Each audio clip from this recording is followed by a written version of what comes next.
Good evening, and welcome to day one of Sacramento Winter Music, a virtual festival of concerts. My name is Jay Reynolds, and I am the president of Sacramento Guitar Society, a nonprofit arts and educational organization. I'm joined by Vice President Sandy Stroutman. Our mission is to promote, share, and celebrate the art of guitar. The organization started out as a group of people playing guitar together in the 1960s and became a nonprofit organization in 2010, so we are now celebrating our 10th year anniversary. Tonight's event will feature three up and coming collegiate guitarists in our community. Two of those performers are here with us tonight, so feel free to put any questions you have for them in the chat and we will answer them after their respective performances. I will also be telling you about the different programs we offer throughout the evening. If you're inspired by the performances and services that Sacramento Guitar Society offers, feel free to donate by clicking the link in the description. And just so you know, if the video looks a little choppy right now, there are a lot of people coming in, so bear with us. I'm sure it will settle down soon. Our first performer up is Clayton Johnson. Take it away, Clayton. My name is Clayton Johnson. I'm a student at Stanislaus State, California. I study under Dr. David Chapman, who is the head of the guitar department there. Today I'll be playing Caprice Number 9 by Luigi Lignani. He wrote a collection of a total of 36 caprices, and these were written in pretty much every major and minor key for the guitar, and the goal with these was to really push the technique of the guitar and also to push the range of what it could do. And so here is the Ninth Caprice by Lignani.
All right. Thank you, Clayton.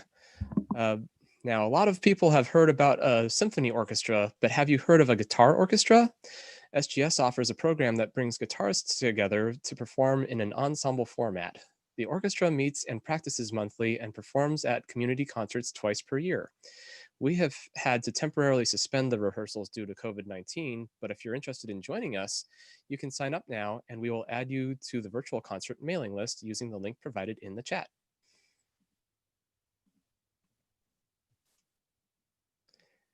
All right. And our next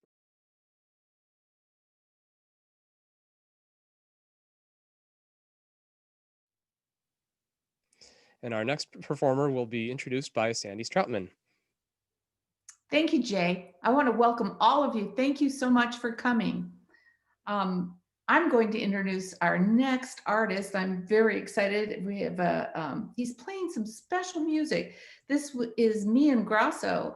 He's going to be playing 3 pieces, and at the end of it, I'm going to let him tell you about the composer. Mian, take it away.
Wow. Thank you, Mian.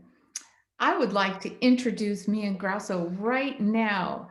Um, Mian, tell us a little bit about yourself. What year in school are you? Where do you go to school? Who's your teacher? Okay, yeah. Thank you. So I'm me and Grasso.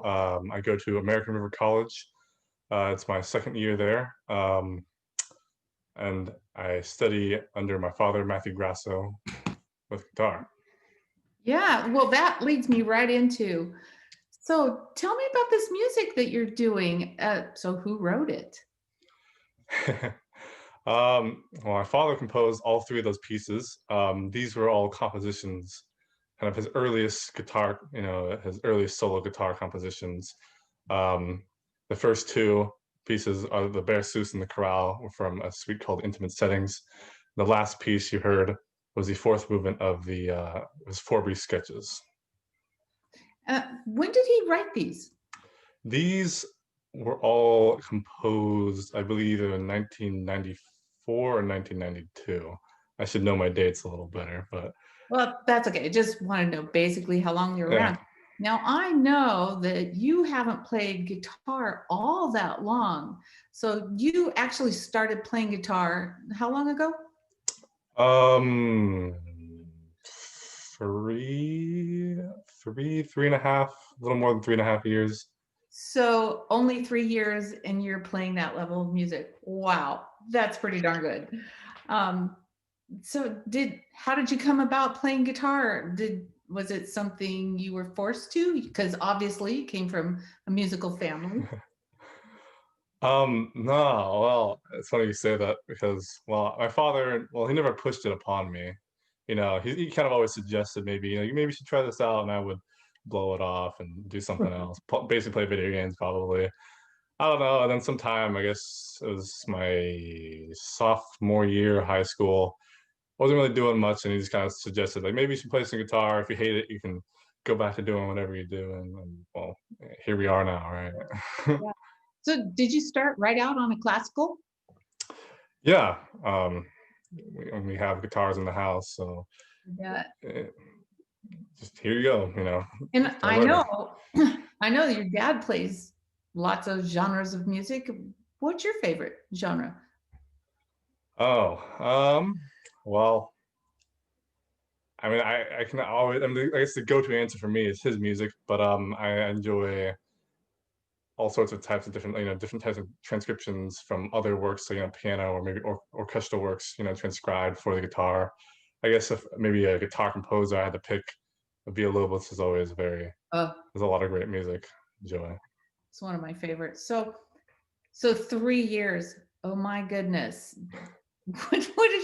What do your parents say? Like after your first year, were they like, oh my gosh, we have a prodigy? No? They give me encouraging words, that Yeah. don't like that never not, but it's usually just kind of like, I don't know, just play music, do this, like, oh, that's not right, fix that, or it's just, I don't know, it's kind of like being in a music school all the time. 24/7? Yeah.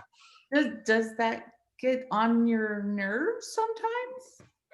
I mean, when I was much, I guess, maybe like when I first started, probably for the first year, I was very like, like closed. And I didn't want to hear, I didn't want to make any mistakes. I didn't want them to hear it. So I would always kind of play, a little bit shy and kind of not hear. And, I was a little bit, I guess, shy about it.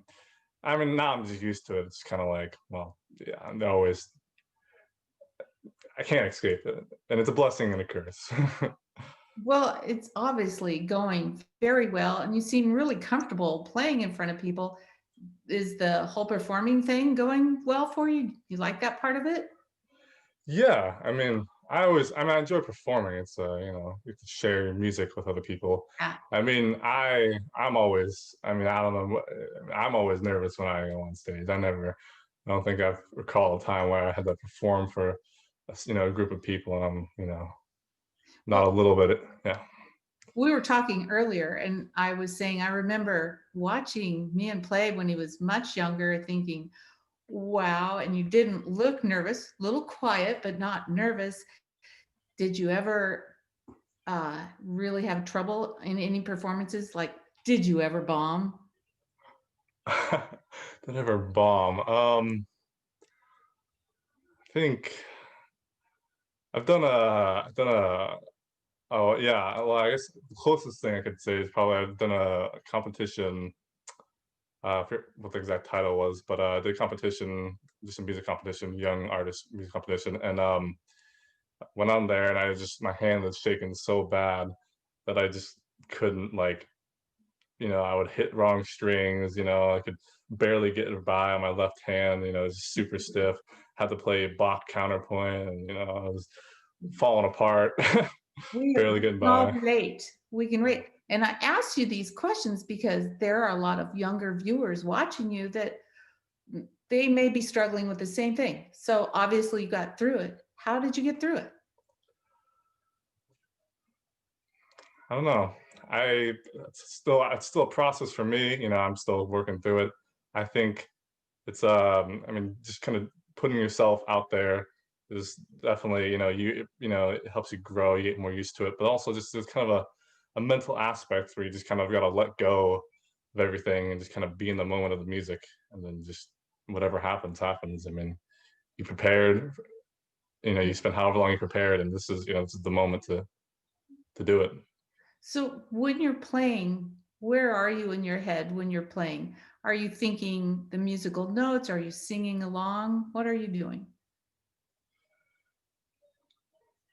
I'm I guess that can vary on on the day. I think in a good space, I'm it's kind of lost in the music, so I guess you can kind of hearing where the music wants to go. It's very I don't know. It's a very spontaneous kind of thing for myself. Just kind of reacting to what's happening with the music and just Yeah, going with that. yeah, that's very cool. Um, so it looks like you just really like playing. What keeps you playing?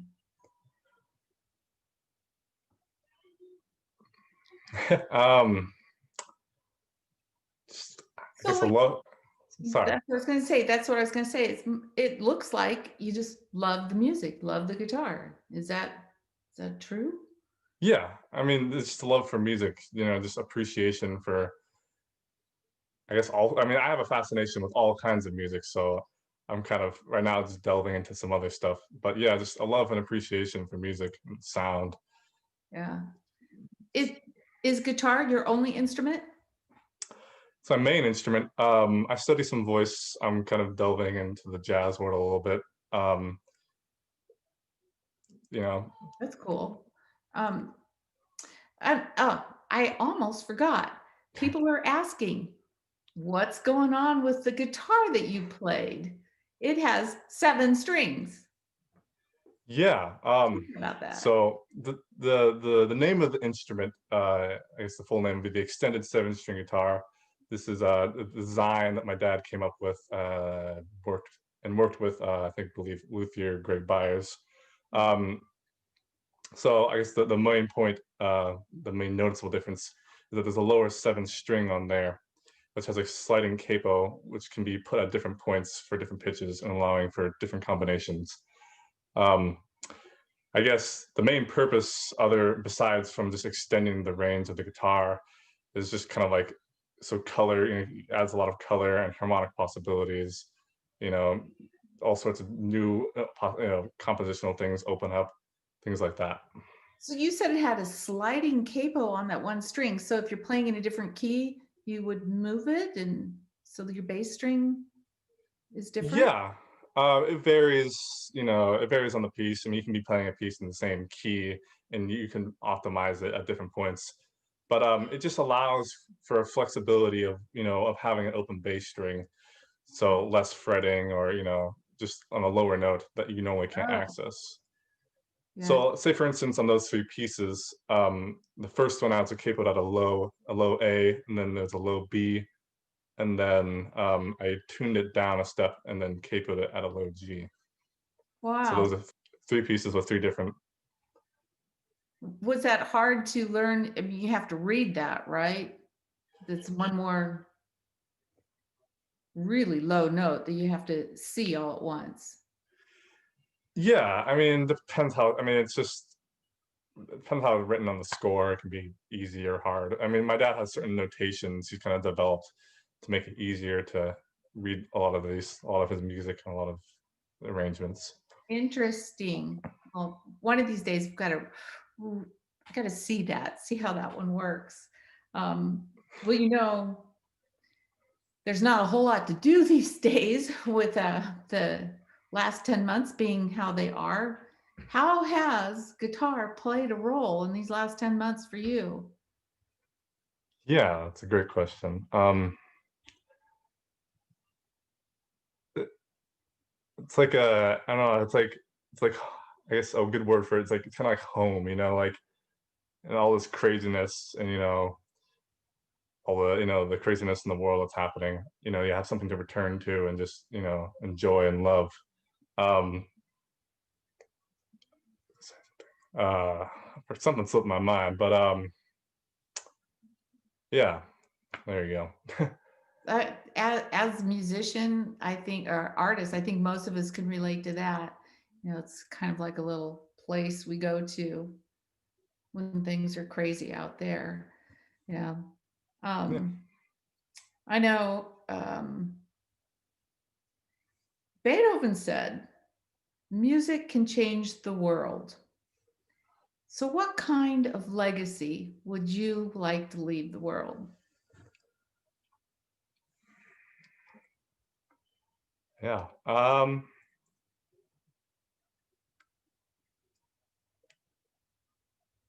I guess I want to explore just all sorts of facets of all sorts of facets of music and all different these different musical backgrounds, musical I guess languages. To I want to, but I want to explore all these different musical languages, like jazz, North Indian music, classical music. I would love for all these, and I want to explore all these, and I want to when I explore this, I want those all to be able to kind of be reflected in my playing, and so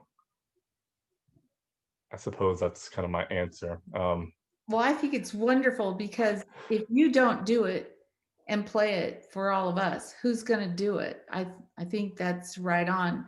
I tell my grandchildren, if you have a talent, you share it. That's what the artists, that's what we're leaving. We're trying to keep it. I love it that you're doing that. We really appreciate you giving us all this time and preparing your video and sending it to us. I hope we will see more of you. Um, Thank you very much, Mian, for doing this. Tell your dad hi, and Yeah, I will. we'll see you again. Okay. Hopefully, we'll see you in December or so. Yeah, thank you. Thank you. Thank you very much. Jay, shall I turn it back to you? All right. Thank you, Sandy, and thank you, Mian. That was great. Thanks for letting us kind of see behind the music there. Now, it takes a lot to get to where these guys are, but you have to start somewhere, right? Thanks to a grant from the California Arts Council and the city of Sacramento, you too can get started with the guitar through free Zoom classes we offer called Strum for Fun. Grab your guitar and register today. I'll put the registration link in the chat to help you get started. And next up, we have Sungmin.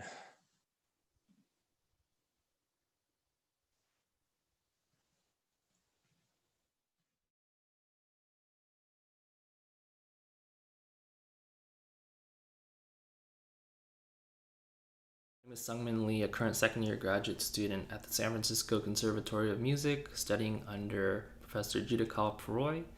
And today I'll be presenting you guys with a piece called Evocación, or Evocation, by the very famous Spanish pianist-composer Isaac Albéniz, who was from the later half of the 1800s to the early 1900s. And Evocación was actually part of a larger work by Albéniz called Iberia. It's the very first movement of Iberia.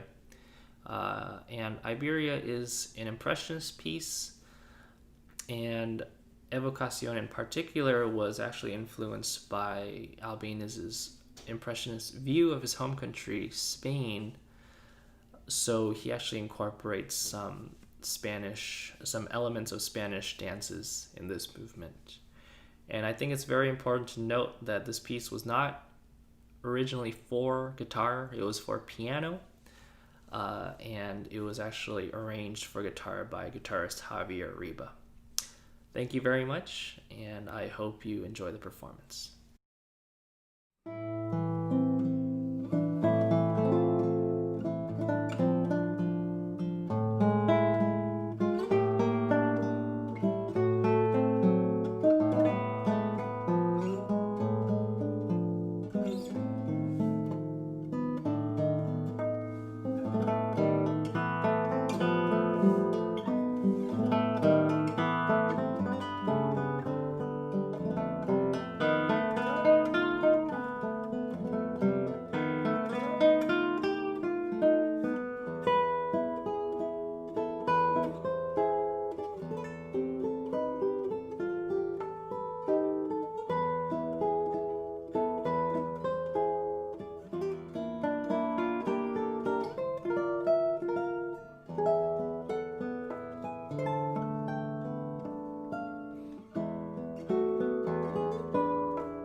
Wow, another fabulous performance.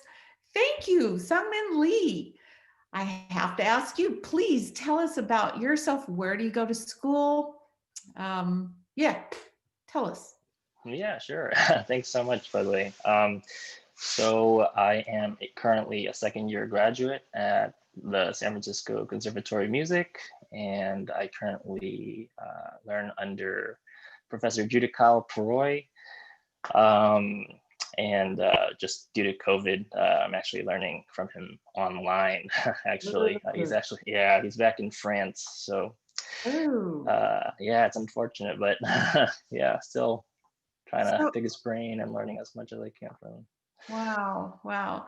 So, well, tell me, that's a pretty difficult school to get into as a guitar major, isn't it? Uh, I think if you set your mind to it, anyone can do it. If you Honestly, put the yeah, hours in, yeah, if you yeah. put, well, tell us, because a lot of people would like to know, what is it like when you Yeah. want to be a guitar major? What do you need to do? I guess you just need to practice a lot. Well, I mean, well, that's not the right answer, I guess. Well, tell us Uh, what they put you through. What do they put you through? well, yeah, I mean, I guess I did go through a lot of heavy practice in the beginning. Did you have to The audition? And I did audition, so I had to practice like the pieces that they asked for. Fortunately, there weren't any set pieces for the audition at San Francisco Conservatory, but they had like like three contrasting pieces or whatever, and Yeah. I just had to practice that. Wow. Yeah, What were they, blind auditions? they weren't. No. They were right in front of the Panel. teachers. Yeah, yeah, the panel. Yeah. Yeah, that's kind of like a jury. Sounds a lot like a jury. Those are Yeah. pretty gruesome. Yeah. Yeah, I think personally, I think it was not too bad for me because I guess it depends on the mindset. If you walk in with like the mindset that they're just looking for your potential and what you can bring to the table. I mean, I don't think it really mattered for like mistakes or whatever because teachers can That's definitely, great. That's yeah, great to know that others should know that. Yeah, how to look at that. It's yeah. wonderful. Where did you go to school before that? Before I was in upstate New York at the Eastman School of Music. Oh, Yeah, yeah, well, that's a yes. big clear across the country move. Yeah, yeah, really. I definitely do not miss the weather over there. It snows like all the time over there. It's ridiculous. Yeah, Yeah, yeah. yeah, for So sure. you decided to come out. Well, I just have to move into your piece. Your piece was Yeah, beautiful, beautiful. thank you. But I have to say, are you crazy playing in the key of C flat?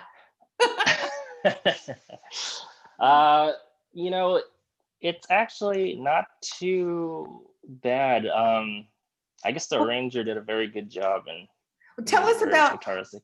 Yeah. tell the audience about that piece, because we haven't really said too much about it.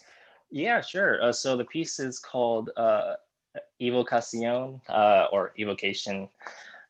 It's from a big work called Iberia by Isaac Albéniz. I'm sure a lot of people know who Isaac Albéniz is. And He composed works like, he was yeah, actually a pianist, he was a right? pianist. Yeah, exactly. He was a virtuoso pianist. And yeah, he composed a lot of works that sounded super guitaristic. And that's why it works so well on the guitar.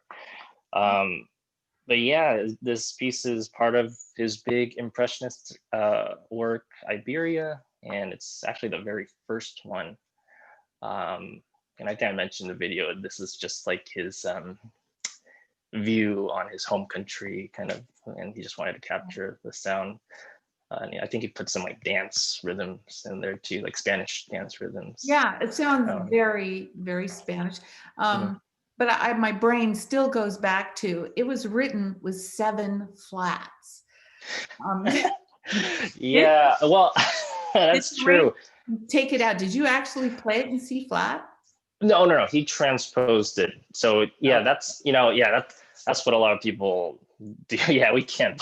That would be too yeah. difficult to That's play. what I wondered. What? Yeah, exactly.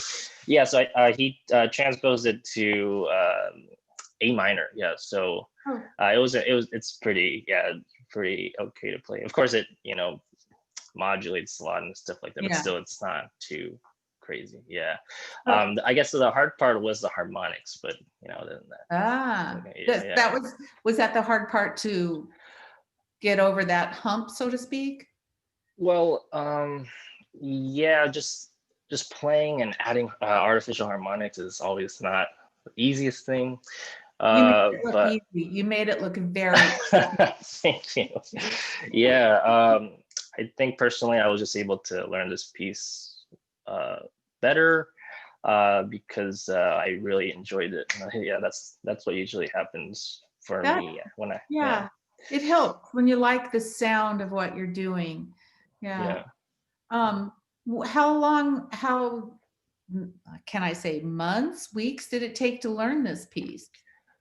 So I actually started this because I was gonna play this for my first year recital at the conservatory, and I started this around March-ish. Yeah, so right around when the pandemic was going crazy. Yeah. Perfect. Yeah, exactly. Yeah, so It paid off. It paid off. yeah, and I've been playing it since. I'm done with my first year recital, and I'm still playing. I really still enjoy playing this. Oh, Yeah. Mhm. wonderful. That was memorized, right? Correct. Yeah, it's memorized. It's pretty crazy, but because it's just different notes everywhere and everything like that, it took some time, but I guess it worked out kind of. Yeah. Yeah, yeah. Yeah. Any pointers for people who are trying to memorize, to really polish a piece? It kind of needs to be memorized. Yeah, for sure. So I actually went and had the same question my first year because I get a lot of memory slips on stage and stuff. So I asked my teacher for some advice, and he told me to link everything that I play with kind of like an emotion or some Oh, kind of memory. Yeah, because those are he explained like the memories that the events in your life that the best are somehow linked with an emotion. That's probably why you are able to remember them very well, like happy times or sad times. oh, wow. Uh, yeah, so I took that advice and it kind of worked uh, pretty well, I think. Also, on top of that, I kind of did some like other exercises such as singing the piece and really listening to a lot of different versions, really trying to get the piece in my head. And but I think that emotional connection thing that really helped me for sure. Yeah. So when you're playing that piece, what are you thinking? Are you feeling like here it's like really, well, like it could be a happy dance. What are you thinking in it? I know it changes. Yeah, it's just been so long. Now it's kind of natural, the whole memorization thing for this particular piece. But I think when I just first learn it, I just kind of make up little stories in my head, and Oh, so yeah. Um, and sometimes I link it with just memories of my past too, maybe. So yeah, it kind of sounded like a soundtrack of a movie that I used to watch when I was a kid. I guess I kind of thought of that when I was playing it. So maybe wow. that's why it helped too. So much. So, so I know for me, memorizing, it's always a challenge. And you said that there's been times that you had memory slips on stage, and I always think it's really important that younger players, well, even budding players, I should say, what could you tell them about, you're on stage, you can't fall apart now, you will make a mistake, everyone does, so how do you Yeah. get through it? Yeah, so that is the hardest thing. It's the worst feeling to have a memory slip in the middle of a performance. Um, well, What did you do? yeah, I guess there's a lot of different things, I guess. One time, this is a very bad example, but I just played through a piece and I had a memory slip. And I just skipped entire sections and I just completely ended the piece. Sometimes, yeah, I think maybe that might be a pretty good idea to do, uh, skip to a section that you really And know tie it well. together. Yeah, because, in the moment, it's just, there's just not much you can do. And you just have to quickly react. Yeah, I guess it's a very good advice to, I don't personally do this too much, but I think it is good advice to, practice starting from different points Oh in a yeah, piece. yeah, Yeah, yeah. just, yeah, for sure. I should probably do it more, but And yeah, above all, keeping it together. Don't cry on stage. exactly. Yeah, yeah. There's a lot of different approaches that I took for performances. Did you have Yeah. nerves? Do you struggle with nerves? Oh yeah. Oh yeah, definitely. I think self-doubt is definitely the biggest thing that I You're have on kidding. stage. You're Yeah, yeah. kidding. It's kind of really bad. Um, but yeah, I just try to find different ways to kind of handle that. So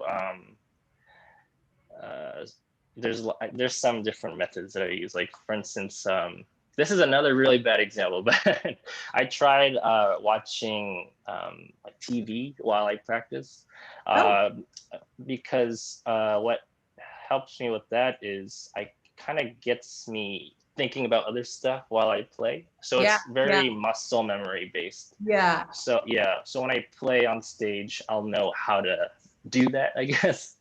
Um, and sometimes when That's I'm playing, I'm like thinking, oh, what am I gonna eat for breakfast tomorrow? Like, we all do that. We yeah. all do it. That's Exactly. interesting. I saw a teacher who would kind of yell just silly things at a student while they were Hmm. playing. He said, Hmm. "You got to be able to do that. People are going to cough and get up in the audience and babies Yeah, cry." Yeah. yeah, it's a good skill to have for Are you sure. Yeah. are with COVID and all that going on? Do you get to play anywhere these days in the last 10 months? Yeah, not too much. So kind of like this, there are some video recording, like, yeah, stuff. Like for instance, at my school right now, we have like uh, these things called guitar department recitals. They used to be live, of course, but now we have to submit videos, which is of course not the same thing at all. Um, but yeah, I guess that's the most that I can get. Yeah. Yeah. Well, you're in your second year. You have not too much longer to go. Do Mhm. you have plans after graduation? Yeah. So this is right around the time of college applications. So That's right. You mentioned that. yeah. Yeah, exactly. Sorry about that, by the way.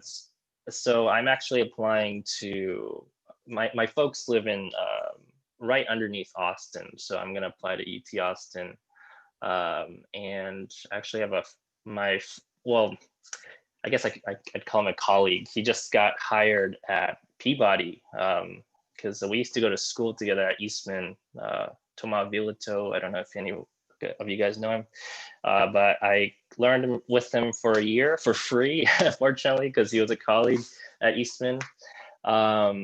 And yeah, we got pretty close. So think I really want to learn with him. The only problem with Peabody is just the neighborhood, I guess, Oh, in Baltimore. Yeah, and the price, of course. It's, yeah. conservatories are very expensive. So, So what's your yeah. plan? What is your long range goal with guitar? Then Yeah, well, initially I really wanted to become a professor, at a university, just because I do, well, I didn't really know too much about teaching then. Right now, I do teach some students, and I've grown to really like it. So I think that's that's something that I really would like to do if I get lucky enough to teach at a university. And recently, I've really wanted to start performing more. So I think I might try to just play out more and try to set up some concerts and stuff. Hopefully, I can learn how to do that, but learn the business side of things. But yeah. I'm quite sure you will. And I mean, you're zooming along now. Your playing is beautiful, and so Thank you. that always makes me think of. Did you come from a musical family? No, I I did not actually. Yeah, I guess maybe there was a tiny bit of music in my family when my parents were younger. I don't know if this had to do with anything genetically, but my dad, played like a little bit of pop guitar, and when he was in the military in Korea, because in Korea they draft citizens for 2 years of just military service, and I think he picked up a little bit of guitar, but he didn't really do too much. And my mom, she was in a church chorale when she was younger, so yeah, maybe that has to do with something, but yeah, nothing at the moment. No one Are they plays or watching sings. you tonight? Are they watching this? Oh no, my parents are actually on their way to Korea at the moment. Oh, well, okay, then Yeah. take it back. Yeah. So Yeah. I know I'm running late, but I have to ask you really quick. Yeah. So what started you with guitar? How'd that happen? Yeah, sure. So I actually started when I was 12 years old, but I played something called fingerstyle guitar. I don't know if you guys know people like Tommy Emmanuel or Oh Michael yeah. Hedges. Oh Yeah. yeah. Yeah. So when I was 12, I was super intrigued by that, and I really wanted to learn that style. And I played that until I was around 16. And my mom said, what are you gonna do with fingerstyle guitar? And I always knew I wanted to, play music. So I decided to go to the closest thing, which is classical guitar, because it's all finger picking. And Yeah. so my mom bought me like a $500 classical guitar, and she took me to lessons, and yeah, that's how it started. Yeah. So who's your biggest fan? My biggest fan. Yeah, probably my mom. For sure. Yeah, good. Yay Definitely. for mom. Yeah, for sure. Yeah. Well, I know I'm Yeah, running thank God late. for- So I have to ask you really quick. Yeah. So same thing I asked me, and you know that Beethoven said music can change the world. What kind of legacy would you like to leave the world? Well, yeah, I kind of, well, not, yeah, going off on the fingerstyle thing, when I was a kid, I actually really just dreaded playing classical music. Really? Actually, yeah, it's just, I don't know, maybe it's just my young self wanting to play new, cool, percussive, whatever, loud stuff, Of course. And yeah, so yeah, I just really never enjoyed playing classical guitar. And now that I think back on that, I'm kind of thinking, wow, I can't believe I thought that way. So I'm thinking, I still play fingerstyle. So I'm thinking maybe I want to try to bring music of both genres to each community, I guess. So I want to try to mix in fingerstyle and classical and try to bring the community in together a little bit more. I love that. I love that. Yeah, yeah, let's mix Yeah. it all up. Well, I could probably go on forever, and I know our time has run out. And I really thank you so much to both of you guys. Sungmin Lee, beautiful music. I want to see a whole lot more of you in time to come. And me and Grasso, I want to thank you so much, you guys. Thank you so Stay much for well, having us. everyone. Stay well. And I'll turn it back over to our president, Jay Reynolds. All right. Thank you, Sandy. And thank you, Sungmin. And also thank you, Mian, for showing up. Uh, we hope you will continue to follow this concert and conversation series. Be sure to tune in to this YouTube channel on Sunday, December 6th at 7 o'clock p.m. Pacific time for the Great Composers Chamber Music series. If you registered for the Sacramento Baroque Soloists that was scheduled for December 4th, please know that it has been postponed, and we will inform you when it has been rescheduled. One last thing I want to tell you before we go. Earlier, I told you about our guitar orchestra. The members have been working hard virtually to bring you our next event, the Winter Guitar Concert, which will be held on December 20th. Details for this event are still developing, so be sure to sign up for our monthly newsletter to stay up to date with our upcoming events by visiting our website, which I will link in the chat. If you enjoyed this evening's program, please consider becoming a member or donating to our organization. I'll also leave those links in the chat in a bit. And if you own a business and want to show your support for our community, please consider becoming a sponsor of our Sacramento Guitar Society. The link is provided in the chat as well. If you miss any of these concerts or would like to view them again, the concert links will remain live after the festival. Thank you for joining us for this evening's performance, and good night.